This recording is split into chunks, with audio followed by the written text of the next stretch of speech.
हाँ, तो आज हम लोग के पास एक क्वेश्चन है। वो है ट्रिगोमेट्री और ट्रायंगल से मिक्स है। मतलब कि एक क्वेश्चन कह रहा है find the area of right angle triangle ABC जिसका हाइपोटेनस दिया हुआ 5 सेंटीमीटर एंड उसके हाइपोटेनस और परपेंडिकुलर के बीच का एंगल दिया हुआ 15 डिग्री। ठीक है, ये एंगल दिया हुआ 15 डिग्री और ये हाइपोटेनस दिया हुआ है। चलिए इसको सॉल्व करते हैं। देखिए, सॉल्व करने के बाद इसका दो मेथड है। मेथड तो बहुत सारा है लेकिन दो आसान मेथड है। पहला पहला मेथड ये है कि आपने एक फार्मूला पढ़ा होगा एरिया ऑफ ट्रायंगल का। एरिया ऑफ ट्रायंगल का फार्मूला वो नहीं, half into base into height वाला नहीं, क्योंकि उसने बेस पता है ना, हमको हाइट पता है। एक फार्मूला होता है एरिया ऑफ ट्रायंगल का। जब दो साइड दिया हुआ हो, दो साइड दिया हुआ हो और उस दोनों साइड के बीच का एंगल दिया हुआ है, मान लो ये साइड दिया हुआ है ए और ये साइड दिया हुआ है बी, और दोनों साइड के बीच का अगर एंगल दिया हुआ थीटा डिग्री, तो फार्मूला कहता है half A B sine theta. दोनों साइड का प्रोडक्ट, दोनों साइड का प्रोडक्ट इंटू बीच का एंगल। जरूरी नहीं साइड कुछ भी हो सकता है, 90 डिग्री वाला नहीं। 90 डिग्री दिया तो तभी ठीक।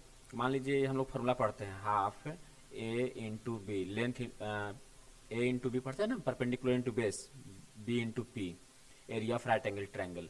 तो क्या हम लोग करते हैं, यहाँ थीटा कितना है 90 डिग्री, ये दिया रहता है ए, ये दिया रहता है बी, तो हम लोग एरिया कैसे निकालते हैं, हाफ इंटू ए इंटू बी कर देते हैं, सिंपल। तो आता कहाँ से है, उसी फॉर्मूला से आता है। इसमें अगर साइन 90 लगाएंगे, साइन 90, तो साइन 90 कितना जाता है 1 हो जाता है। चलिए, तो उसी को यूज करके हम लोग इस फॉर्मूला को यूज करके इसका सॉल्यूशन देखते हैं। तो अगर ये दिया हुआ है 15 डिग्री, तो इसमें दोनों हमको चाहिए क्या होता है, दो साइड चाहिए होता है। दो साइड को चाहिए होगा, एक साइड तो दिया हुआ है। अगर ऐसा ही कुछ अगर हम इधर ड्रॉ कर दें, इसके सिमिलर एक ट्रायंगल बना दें इधर कुछ इस तरह से, ये 5 है तो ये भी 5 मान लेते हैं, और ये 15 डिग्री है तो इसको भी 15 डिग्री कर देते हैं। तो ये क्या हो जाएगा, इसका नाम देते हैं डी।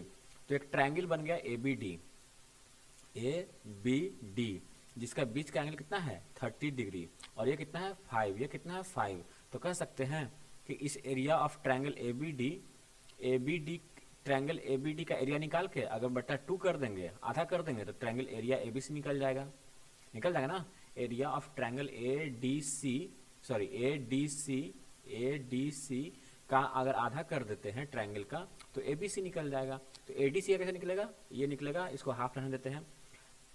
एडीसी का एरिया, एडीसी का एरिया कैसे निकलेगा, हाफ है इसका area, half area of triangle A B C equal to half, तो इससे आया और हाफ इसका अब आ रहा है, half into a B sine theta. A कितना है 5, बी कितना है 5, into sine theta, sine 30 degree, sine 30 degree. तो साइन 30 डिग्री कितना होता है, ये होता है 1/2। इसका वैल्यू कितना होता है, इसका वैल्यू होता है 1/2। तो कुल मिला के हो जाएगा 5 5 जा 25, 2 2 2, मतलब कि 25/8 सेंटीमीटर स्क्वायर। ठीक है, चलिए इसी को अगर हम दूसरे मेथड से अगर ट्राई करें, ट्रिगोमेट्री लगा कर करें हम, तो आप ये कुछ ऐसा ट्रायंगल दिया हुआ है, ट्रायंगल कुछ इस तरह से दिया हुआ है। ठीक है, ट्रायंगल कुछ इस तरह का दिया हुआ है। मान लीजिए ये दिया हुआ था 15 डिग्री, ये दिया हुआ है 5 सेंटीमीटर, ये हुआ। अब अगर हम इसका लेंथ निकालना चाहे, परपेंडिकुलर बेस निकालना चाहें, तो आप लोगों ने पढ़ा होगा 11th क्लास में, अगर कोई साइड दिया हुआ है, ये मान लीजिए ये साइड ये है, तो इसका जो वर्टिकल कंपोनेंट होगा, ये वर्टिकल कंपोनेंट होगा क्या होगा, ये साइन थीटा, और जो हॉरिजॉन्टल कंपोनेंट होगा अलॉन्ग एक्स एक्सिस के अलॉन्ग जो होगा, वो क्या होता है, ये कॉस थीटा, है ना। अगर एंगल थीटा दिया हुआ है, कोई एक लाइन दिया हुआ है, तो उसका वर्टिकल कंपोनेंट क्या होता है, ये साइन थीटा, ये क्या होता है, ये कॉस थीटा। तो अगर ये 5 है तो इसका वर्टिकल कंपोनेंट कितना हो जाएगा, इसका वर्टिकल कंपोनेंट ये वो कहलाएगा, इसका वर्टिकल कंपोनेंट ये हो जाएगा, वर्टिकल कंपोनेंट ये हो जाएगा 5 साइन थीटा, और ये क्या हो जाएगा 5 cos theta, cos theta 5 cos theta. मतलब कि ए बी कितना हो जाएगा 5 कॉस थीटा, और बी सी कितना हो जाएगा 5 साइन थीटा। अब लगा दीजिए, हमको बेस पता चल गया, परपेंडिकुलर पता चल गया, तो area of triangle A B C क्या हो जाएगा, half into base into height.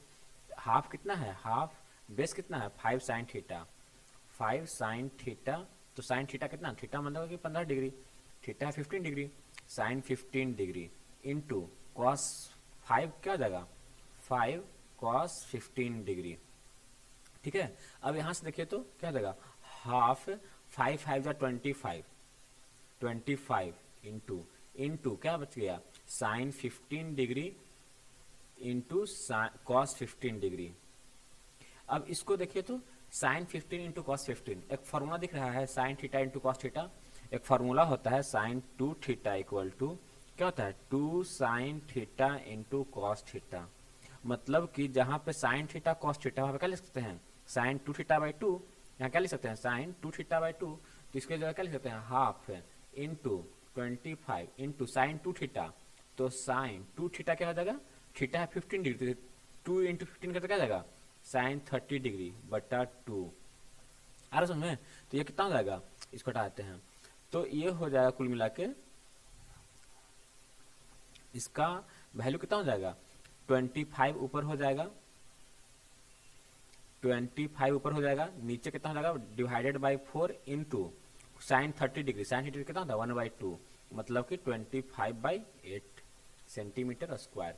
जो मेरा ऊपर आंसर आया था, ऊपर क्या आया था 25/8 ही आया था ना, 25/8, यही कितना आया 25/8। कुल मिलाकर हम किए कुछ नहीं, यहाँ से इस लाइन का इसका वर्टिकल कंपोनेंट, यहाँ कोई भी लाइन हो, जैसे मान लीजिए अगर एक इसका कंपोनेंट निकालना हो तो वर्टिकल कंपोनेंट होता है ए साइन थीटा, और कुछ नहीं साइन थीटा का फॉर्मूला लगाइएगा, साइन थीटा का फॉर्मूला लगाइएगा किसी राइट एंगल ट्रायंगल में, तो परपेंडिकुलर बाई हाइपोटेनस हो जाएगा, परपेंडिकुलर बाई हाइपोटेनस, तो हाइपोटेनस दिया हुआ ए, तो पी क्या हो जाएगा ए साइन थीटा। सिंपल, एक छोटा सा लॉजिक लगाया गया है। तो ए साइन थीटा हो गया, ए कॉस थीटा हो गया। यहाँ से हम एक फॉर्मूला लगा दिया साइन 2 थीटा का, साइन 2 थीटा इक्वल टू क्या होता है 2 sine theta into cos theta, 2 sine theta into cos theta. बस एक फॉर्मूला अप्लाई किया गया है ये। आई होप आपको समझ में आया होगा, आप इसको रिमाइंड करके देख सकते हैं समझने के लिए। चलिए आज के लिए बस इतना ही, धन्यवाद।